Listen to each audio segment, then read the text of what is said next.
Disse Jesus a seus discípulos: Vós sois o sal da terra. Ora, se o sal se tornar insosso, com que salgaremos? Ele não servirá para mais nada, senão para ser jogado fora e ser pisado pelos homens. Vós sois a luz do mundo. Não pode ficar escondida uma cidade construída sobre um monte. Ninguém acende uma lâmpada e a coloca debaixo de uma vasilha, mas sim num candeeiro, onde brilha para todos que estão na casa. Assim também brilhe a vossa luz diante dos homens, para que vejam as vossas obras e louvem o vosso Pai que está nos céus. Palavra da salvação. Glória a vós, Senhor. A vós descer, divina luz, a vós descer, divina luz, em nossas almas acender e acender o amor de Jesus, o amor em nossas almas acender e acender o amor de Jesus. Quando fui à vossa cidade anunciar-vos o mistério de Deus, não recorri a uma linguagem elevada ou ao prestígio da sabedoria humana, pois entre vós não julgueis saber coisa alguma, a não ser Jesus Cristo e este crucificado. Aliás, eu estive junto de vós com fraqueza e receio, e muito tremor. Também a minha palavra e a minha pregação não tinha nada dos discursos persuasivos da sabedoria. Amados irmãos e irmãs, nós estamos dando continuidade ao grande ensinamento do monte. O Sermão do Monte é o itinerário da santidade. O Sermão do Monte é o lugar onde nós temos uma aproximação profunda com as intenções do Senhor. Nós não encontraremos nesses 3 capítulos subsequentes, o 6, o 5, o 6, o 7, nós não encontraremos nenhuma cura e nenhum sinal extraordinário. Mas nós estamos no monte, e no monte nós aprendemos a lição que nos conduzirá à perfeição do ser de Deus. E este trecho que recorri agora é um desabafo que São Paulo está fazendo à comunidade de Coríntios. Porque Paulo era um homem um pouco difícil.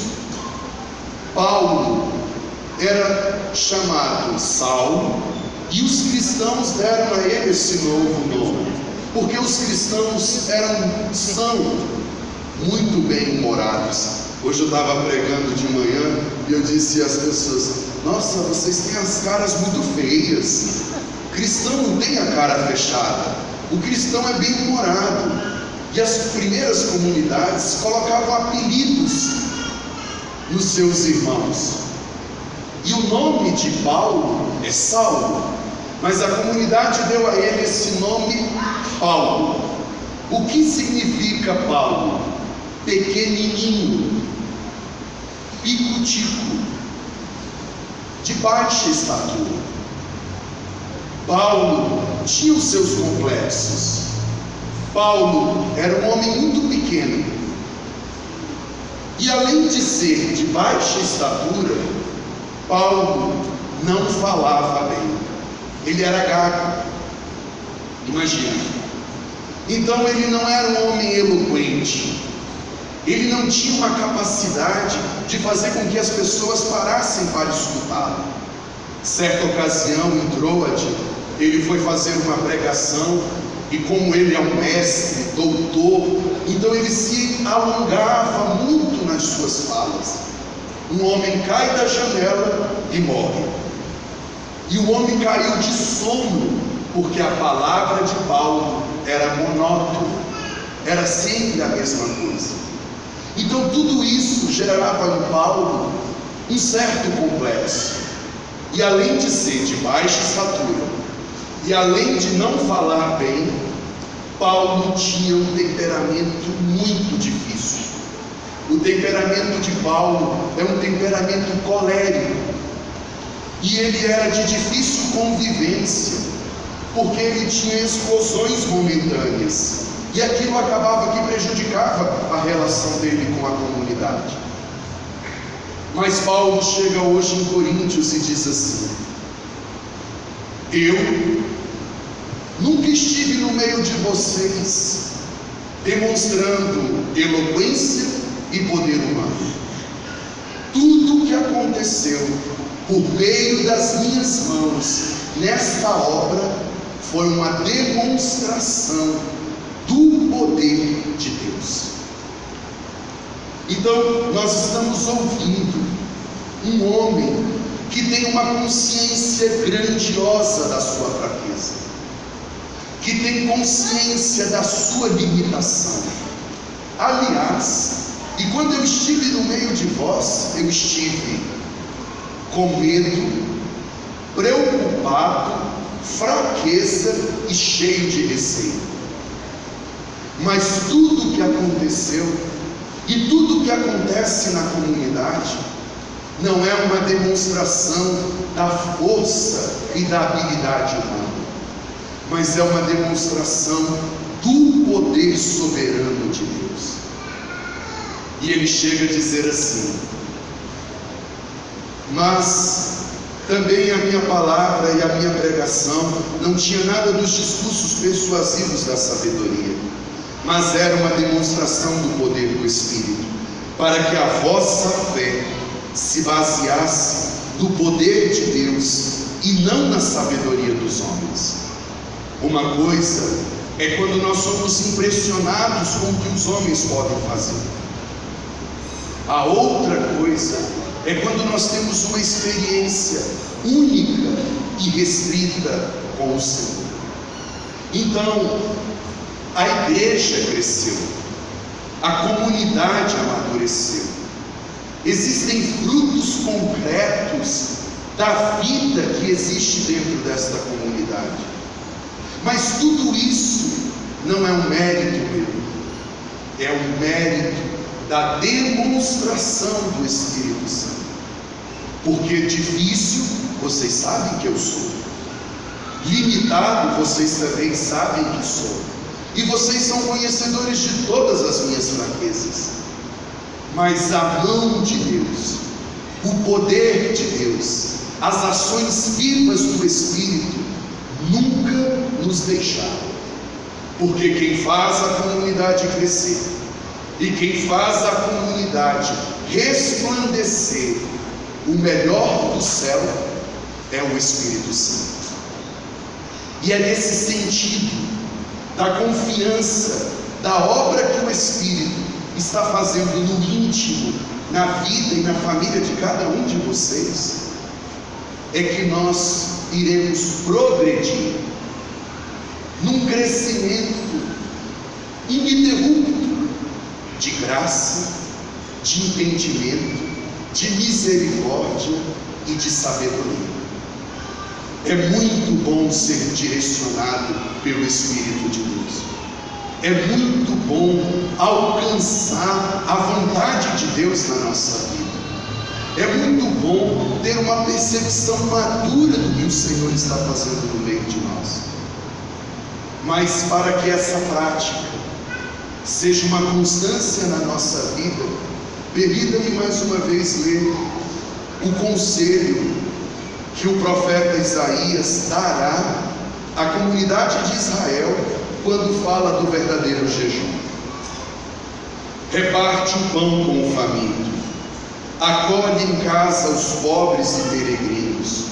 Quando encontrares um nu, cobre-o, e não desprezes a tua carne. Então brilhará a tua luz como a aurora, e tua saúde há de recuperar-se mais depressa. Esse é o conselho, a generosidade. O gesto concreto é a capacidade de tirar de si para o outro. A generosidade não é algo material que nós escolhemos em nossa volta e fazemos para o outro, mas a generosidade é uma expressão do seu íntimo para o outro.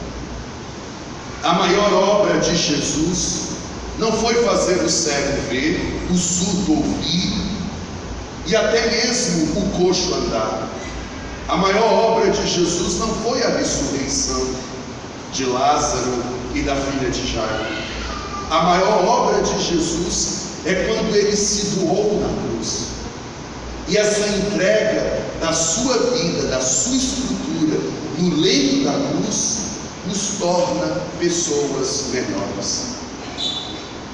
Por isso que São Paulo vai dizer: eu não recorri à eloquência e à sabedoria humana, mas no meio de vós, a única coisa que eu vos anunciei foi o Cristo crucificado. Porque o Cristo crucificado é a maior vitória. É a pobreza de Deus que enriquece a minha indigência. É a pobreza de Deus que vem em auxílio da minha maior fraqueza. Então, ver o Cristo crucificado é abrir mão de si e começar a perceber em si o que nós podemos fazer uns pelos outros, que são os gestos da caridade, da misericórdia, da bondade e do amor. Eu achei tão bacana quando Isaías disse assim: irás recuperar a sua saúde. Aí eu fico pensando, como nós somos assim mesquinhos às vezes, apegados ao dinheiro, apegados às estruturas materiais, apegado uma coisa e outra, e a gente morre de medo de tirar da gente e dar para um outro e aquilo vir a nos faltar. Quem é apegado guarda muito dinheiro, mas gasta tudo com farmácia. Chegar na tua casa, pega a tua listinha e veja o tanto que você gasta com farmácia. Porque quem é apegado é doente. Quem é apegado dói o pé, dói a cabeça, dói as orelhas, o estômago queima, a garganta infecciona, o ouvido fica ruim, os olhos pesam. Quem é apegado gasta o dinheiro todo com farmácia. Se você quer ter uma saúde melhor, seja uma pessoa mais leve, desapegada. E o desapego de todas essas estruturas não terão mais o poder de lhe adoecer. Quem veste o nu, quem reparte o pão com o pobre, e quem tem uma sensibilidade em perceber a necessidade do outro, é uma pessoa saudável. Eu consigo entender que eu sou capaz de tirar de mim e dar para você. Isso não vai gerar ausência, e isso também não vai me fazer falta, porque eu sou saudável.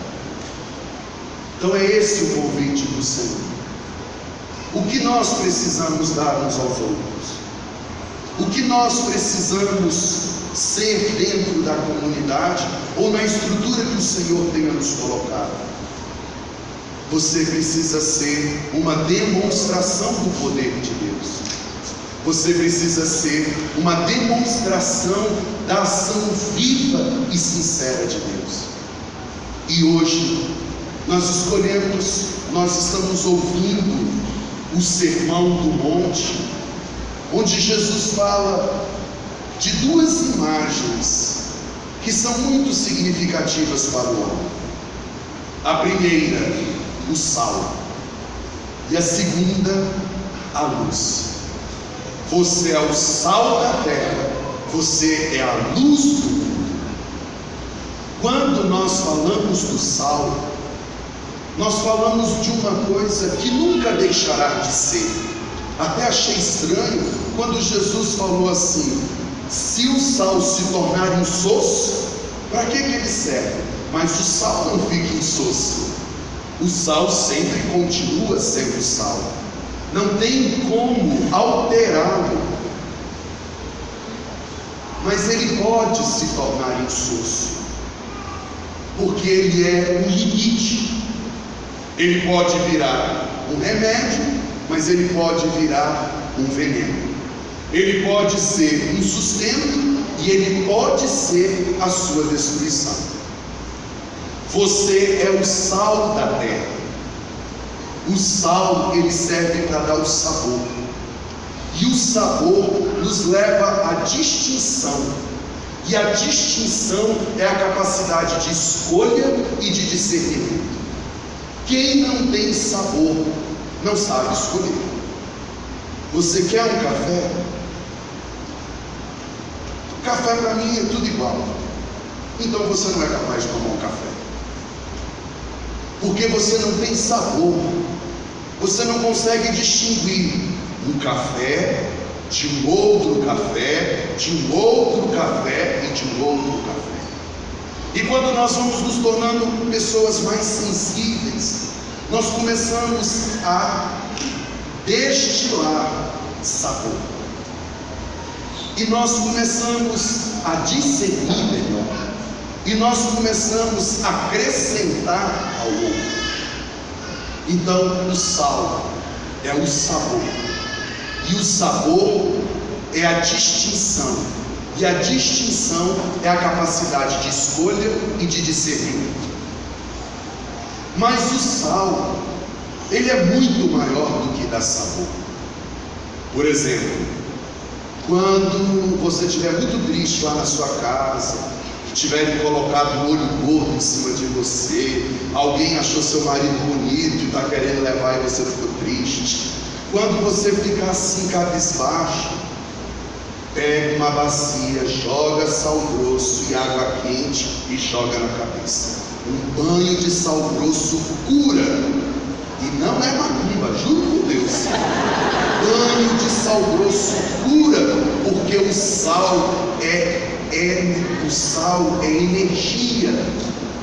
É uma energia que conduz a outras energias. Então os antigos, quando a pessoa estava num delírio, quando a pessoa estava num estado muito baixo das suas taxas, dava um banho de sal na pessoa. A pessoa melhora, porque aquilo vai penetrar dentro dos poros, pelos seus poros, e aquilo vai aumentar a sua disposição.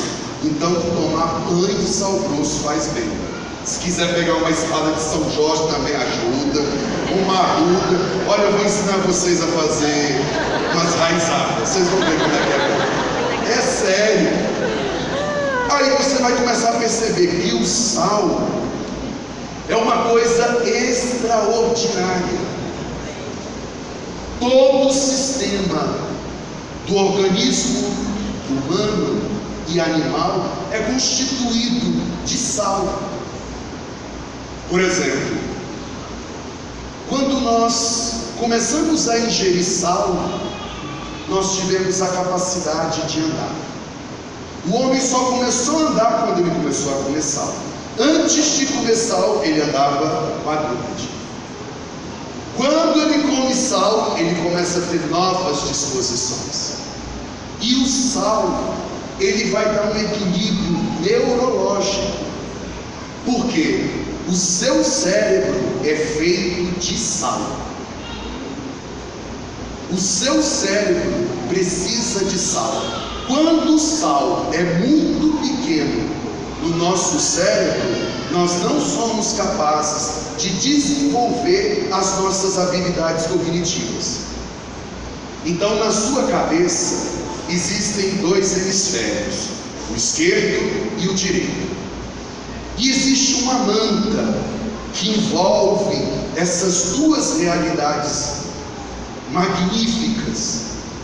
E existe um negócio chamado bainha de mielina, que é um negocinho branco que conduz um neurônio a outro neurônio.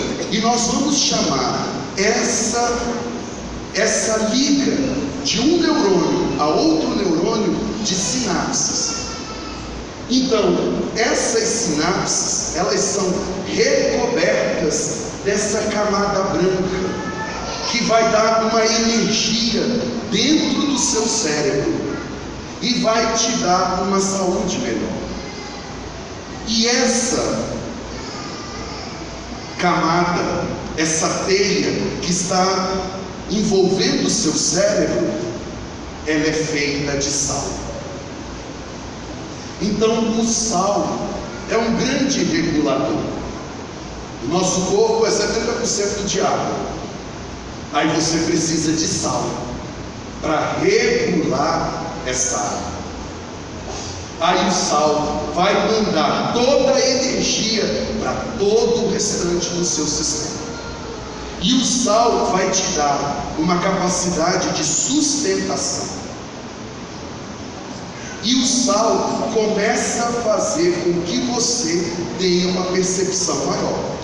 Então, se o sal é pouco, a sua pressão baixa. Se o sal é muito, a sua pressão sobe. E vai acontecer nessas sinapses, nesses vínculos de um neurônio com o outro, um trombo, que nós vamos chamar acidente vascular cerebral. Por que as pessoas têm um AVC? Porque a cabeça está cheia de sal. O sal foi tão forte, foi tão grandioso a quantidade de sal dentro de você, que o sangue aumentou, gerou uma pressão muito alta e aquilo te deu uma enfermidade. Agora, qual é a solução? Tirar o sal? Não. Equilibrá-lo. E o homem começou a entender que quando ele comia sal, ele se tornava melhor. O que começou a acontecer? As pessoas começaram a trocar o suor por um punhado de sal, porque o sal conserva e o sal os alimenta. E esse suor, que também é sal, você me dá um outro punhado de sal, aí daí vai nascer aquela remuneração chamada salário. Quem não tem salário não consegue se manter. Quem não tem salário não consegue se sustentar. Então, o salário é uma força energética que vai lhe dar um substrato físico, neuropsíquico e eu diria que até espiritual. Porque o sal vai dar sentido a todas as coisas. Então, o seu salário, ele é fruto daquilo que você tira de dentro de você. O seu salário é fruto do seu suor, do seu trabalho, da sua entrega, da sua vida. Agora, eu não tenho disposição para isso, porque está faltando. Não tenho disposição para trabalhar, eu não tenho disposição para ficar em pé, eu não tenho disposição.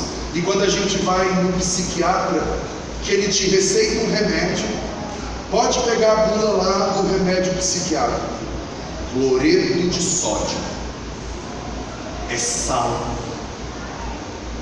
Por isso Jesus falou, você precisa ser o sal. A terra tem sal?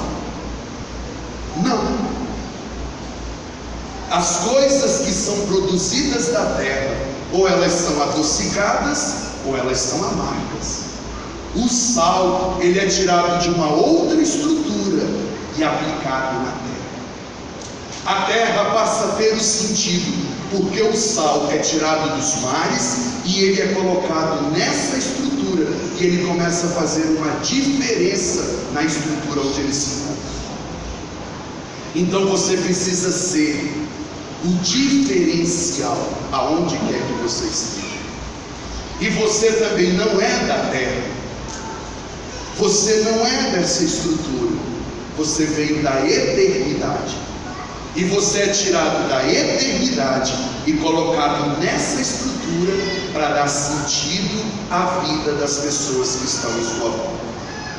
O sal, ele não precisa de nenhuma outra substância para enriquecê-lo, mas ele vai sendo diluído e enriquecedor de muitas outras. É o que o Senhor está pedindo para você.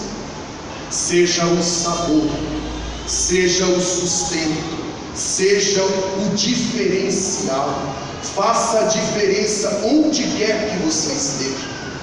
Ninguém é igual. Nós somos únicos diante da mão de Deus. Nós somos únicos diante do poder de Deus. E o Senhor deu essa ordem aos seus discípulos do alto do monte. Vocês foram tirados de uma outra estrutura para fazer a terra ser diferente. E de onde você veio? Você responde: eu vim do céu. Você veio do céu para fazer a terra da tua casa diferente. Você veio do céu para fazer o seu ambiente de trabalho diferente. Você veio do céu para fazer os seus pais diferente. Você veio do céu para fazer toda a estrutura da sua vida diferente. É muito triste quando nós encontramos as pessoas tão fragilizadas que elas se sentem as piores pessoas do mundo. O complexo de inferioridade, ou então um complexo de superioridade. Você não consegue ajudar, aí você se torna uma pessoa insossa, porque sal demais mata, e sal de menos também mata. Dinheiro demais mata, dinheiro de menos também mata. Tem que ter para se auto-manter. Então essa é a ordem de Jesus na sua vida. Eu preciso ser o sal, e o sal não precisa do outro. O sal é.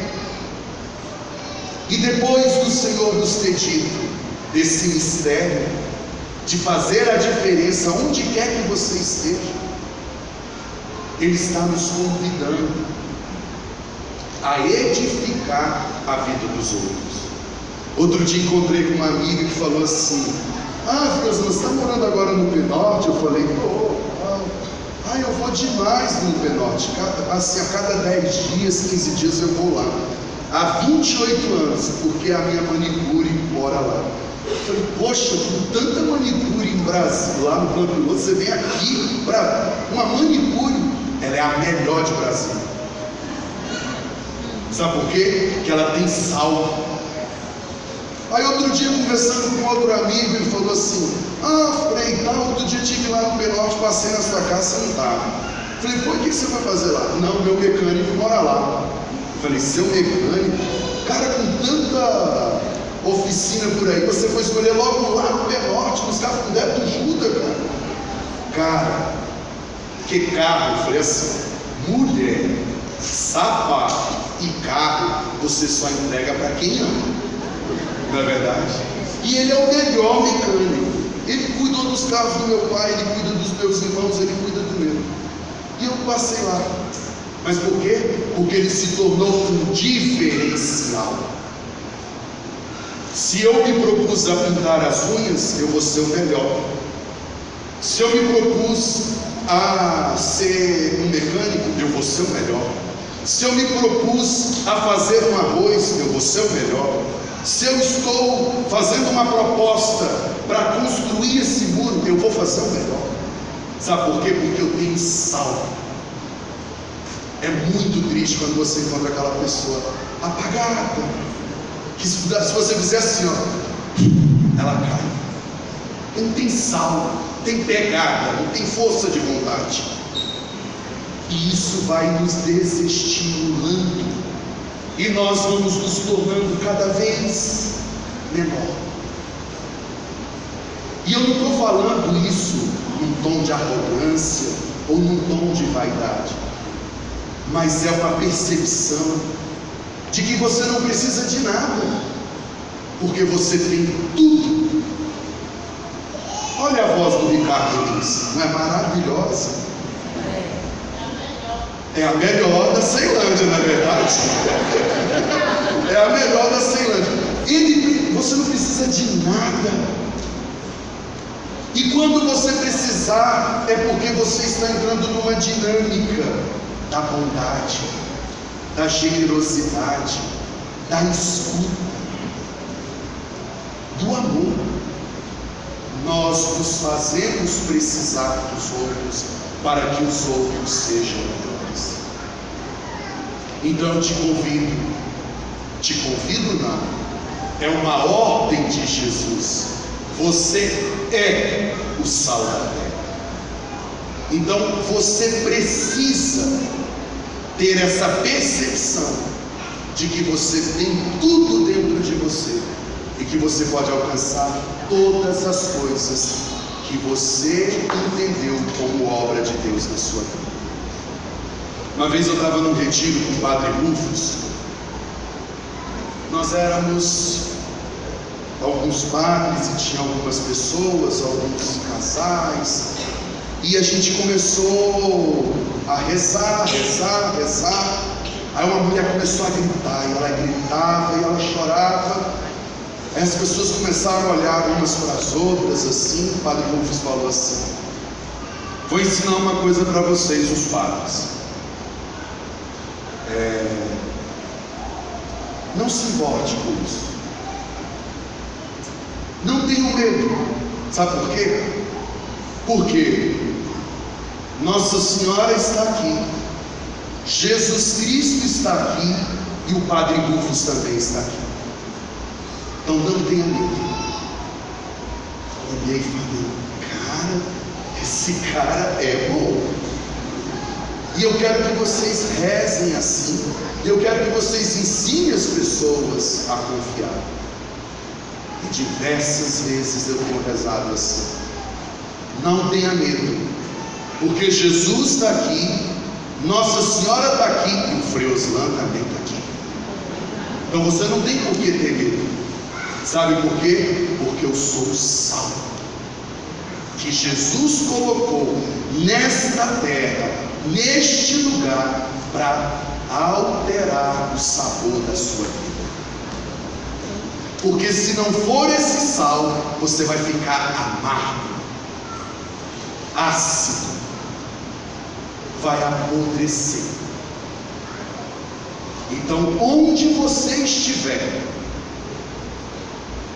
você vai dar essa segurança, porque você é o sal dessa terra, é o sal da tua casa, é o sal da tua família, é o sal do teu trabalho, é o sal dessa estrutura. Você é o sal da terra, e você é a luz do mundo. Imagina a luz. A luz é material. A luz é física. E quando a luz chega, ela destrói todas as trevas. Quando a luz chega, ela vai desfazendo todos os nós. Quando a luz chega, ela ilumina o que está próximo. Você não é convidado a ser visto e notado pelos outros. Você já viu alguém ficar olhando para o sol assim? Vai ficar cego. Agora, a luz, ela ilumina tudo que está em volta.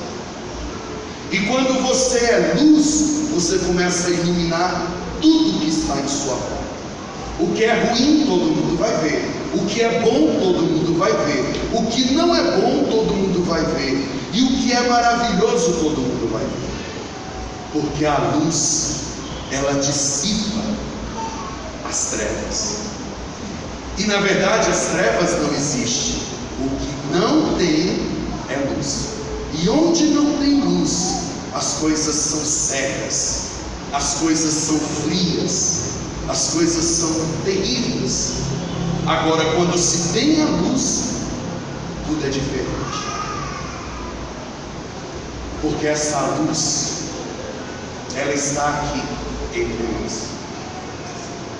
E a luz é um princípio divino. Embora Isaac Newton e todos os outros grandes físicos foram falar da luz, mas o próprio Jesus disse: eu sou a luz. Porque ele ilumina tudo que está em sua volta. E é muito bom ser luz. É muito bom estar do lado de alguém que nos joga para cima. É muito bom estar do lado de alguém que nos faz ter uma percepção melhor. É muito bom perceber que aquela luz está me invadindo e está gerando uma transformação no outro e em mim. Eu, quando li a Divina Comédia de Dante Alighieri, que é um escritor italiano do século XV, ele vai dizer do inferno. E como é que é o inferno que Dante pintou? Um capeta com um tridente na mão, um lugar muito escuro, e as pessoas e os bichos rastejavam. Por quê? Porque eles não comiam e eles não tinham luz. Quem não tem luz e quem não tem sal, rasteja. Quem tem luz e quem é sal, voa, edifica, ilumina. E muitas coisas em nossa volta é ácida, é dolorosa, é triste, porque falta a luz. E o salmo foi tão bonito hoje quando ele disse assim: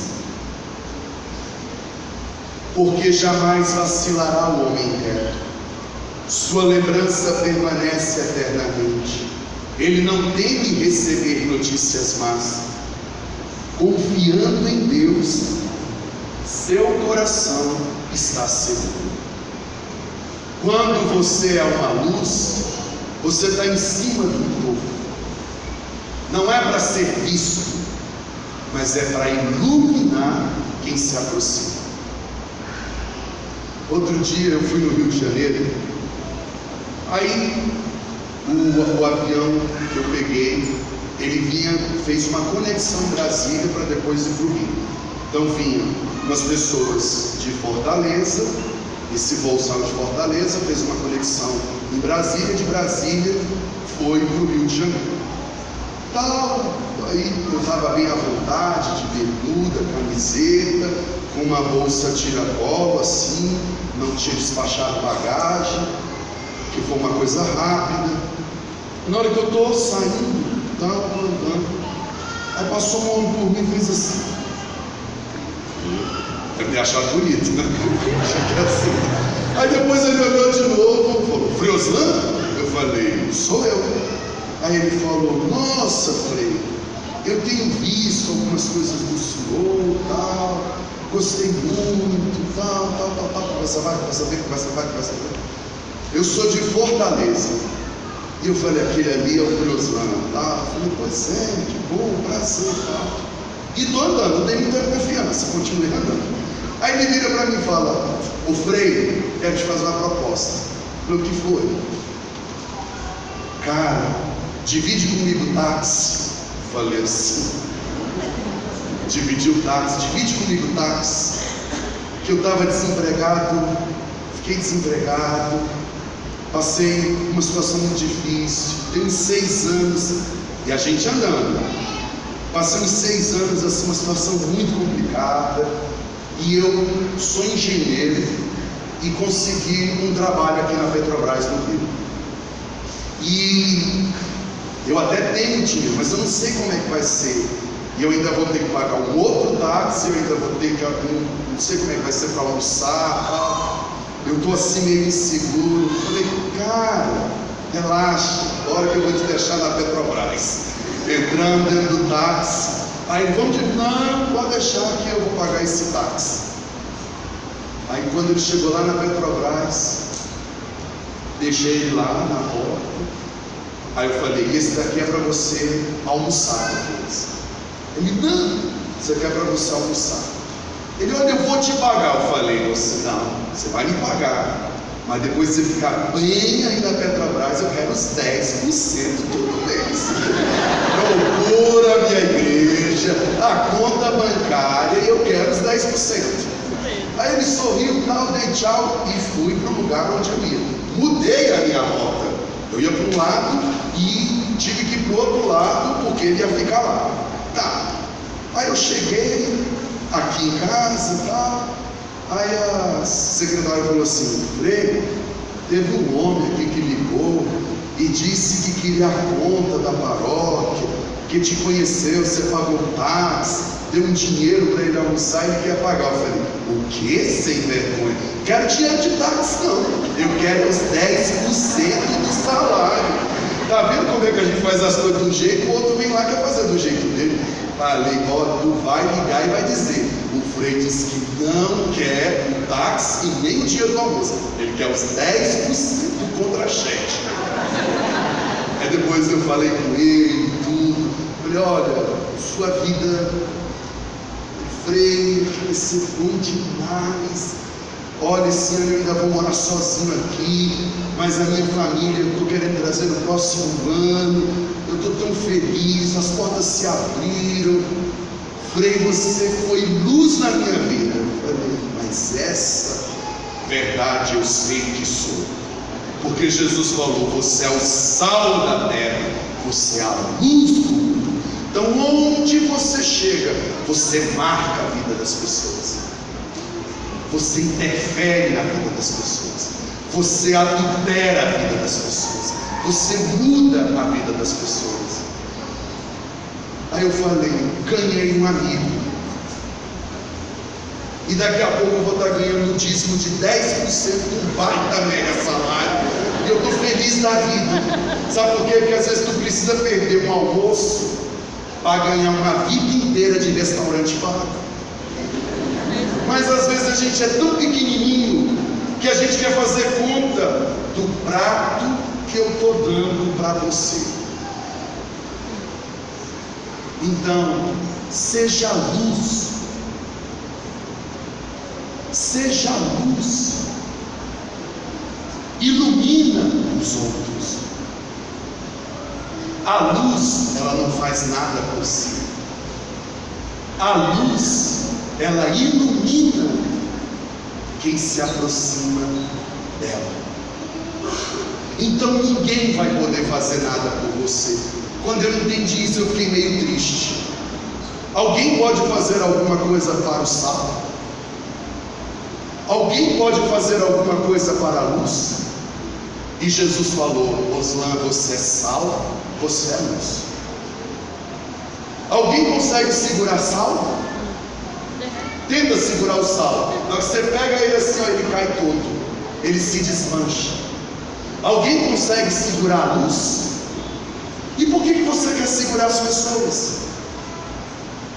E por que você quer ser segurado pelos outros?